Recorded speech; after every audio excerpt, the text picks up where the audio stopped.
Shalom. Catch-22. When Joseph Heller published his novel Catch-22 in 1961, he hadn't realized how quickly his title would become a catchphrase. What started as an illogical rule in army bureaucracy soon came to include any situation where a person can't escape because of contradictory limitations. Moses is faced with a catch-22 situation at the beginning of the parashah. The children of Israel are advancing to the promised land. In the book of Devarim, we read that they approach Moses with a request: can we send out spies to reconnoiter the land? Moses now faces a dilemma. He knew that the mission was not a good idea. God had told him so.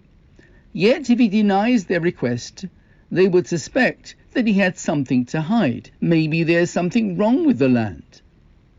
At one level, the request for a spy mission was eminently reasonable.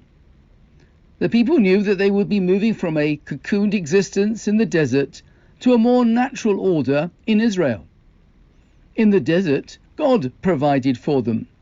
In Israel, they would have to fend for themselves. It is normal to want to have information about the land's defenses and fertility for crops. Yet precisely that they were living in a miracle bubble, they were not in a position to make the right judgments to correctly evaluate the land. God puts the ball back in Moses' court. Commenting on the word lecha in the phrase shalach lecha at the beginning of the parashah, dispatch for yourself, Rashi comments, I am not commanding you. If you wish, you may send. What is significant is that although God advised against the mission, he does not ban it. Moses recognizes this, and on reflection, he agrees to the request.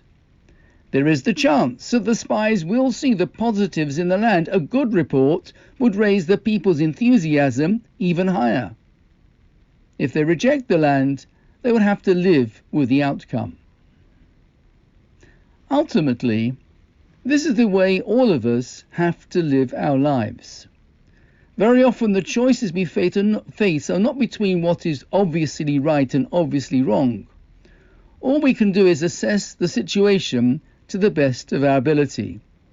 Decide, act, and then assume responsibility for the consequences. Shabbat Shalom.